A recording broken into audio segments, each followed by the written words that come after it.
occupy Georgia.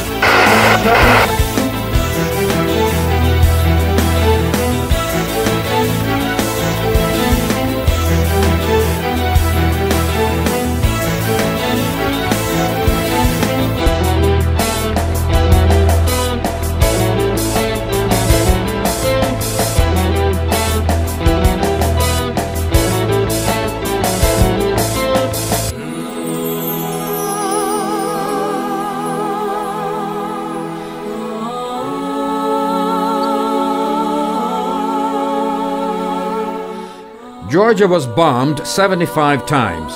32 bombing attacks were mounted following the ceasefire announcement by Georgia. A greater part of the bombed territories is 100 kilometers away from the conflict zone. Throughout a couple of days, 3,000 pieces of Russian heavy artillery, 3,000 trucks, and 35,000 infantry were deployed in Georgia. According to UNOSAT, a United Nations Satellite Solutions Institute, war damage done to the buildings in the South Ossetian separatist capital of Tskhinvali was only 5%. In comparison, the surrounding Georgian villages suffered severe damage in the range of 30 to 50%.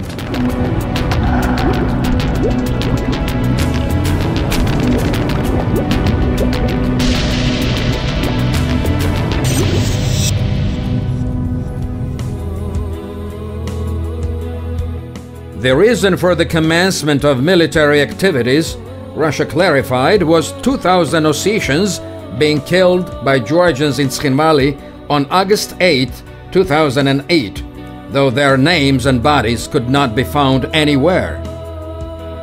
According to the Council of Europe Human Rights Commissioner Thomas Hammerberg's statement, based on the official date published by the Russian government, 133 people have been killed.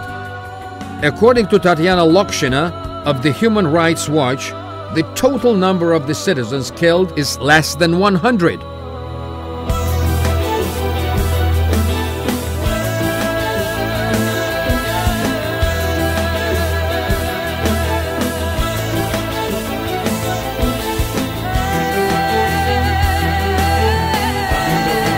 The history of Georgia can be traced back to the ancient time.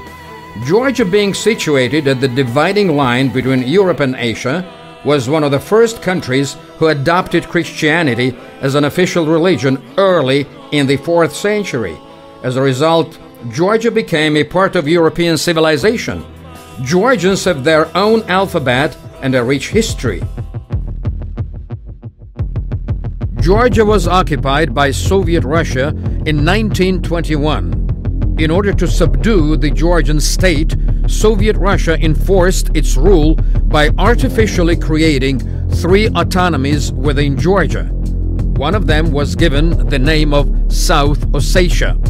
The Ossetian population in other regions of Georgia, out of the South Ossetia, is quite a number, but either before or after August 2008, no single fact of an ethnic conflict between Georgians and Ossetians has been observed.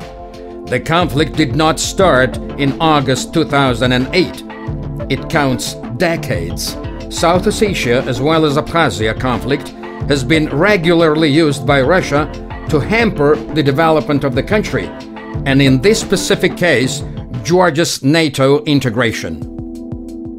Why exactly now, in August 2008, Russia decided to launch military aggression against Georgia? The answer is obvious.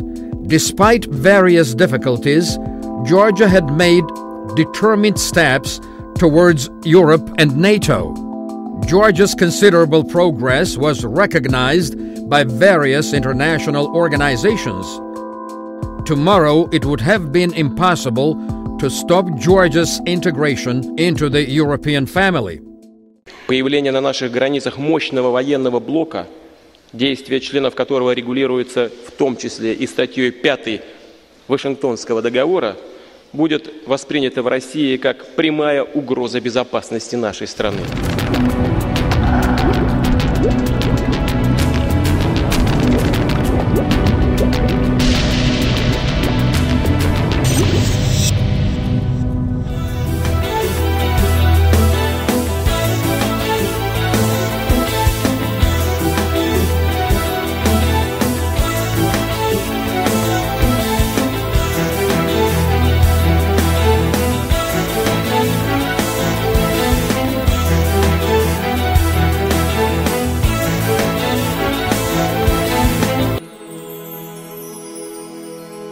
6 journalists were injured and 3 journalists were killed.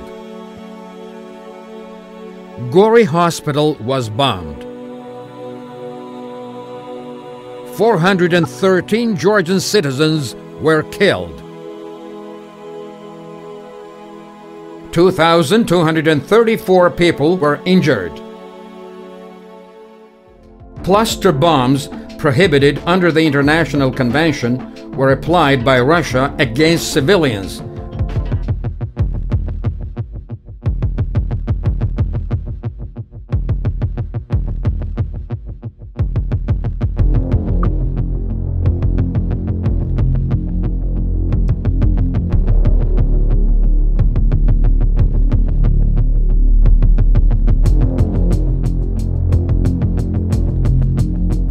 In 1991, now for the second time in the 20th century, Georgia declared independence as a consequence of the referendum. The referendum was held on the whole territory of Georgia, including Abkhazia and South Ossetia.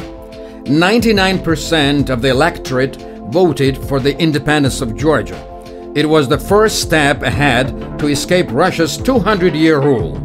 Unfortunately, Russia, repeatedly failing to meet its commitments, has always been an unreliable partner for Georgia. As a result of the Russian aggression committed in the last years, at least every 10th Georgian citizen is an IDP, internally displaced person. During the conflict in Abkhazia, as a result of the ceasefire agreement drafted and signed through the mediation of Russia, Georgian government was cheated. This Russian trick left the Georgian military forces disarmed and thousands of Georgians internally displaced from Sukhumi for good. So-called Russian peacekeepers have been enjoying this mandate in Georgia for 14 years now. So far, none of the IDPs have been able to return either to Abkhazia or South Ossetia. Throughout the past few years, Russian passports have been disseminated in both regions. Russian military troops have been supporting separatists with training and ammunition. Key officials of South Ossetian separatist government have strong ties with Russian Federation. For example, the South Ossetian Minister of Defense, Vasily Lunev, a Russian passport holder, born and brought up in Russia, served his whole life in the Russian army. He was moved to South Ossetia 4 months before the war.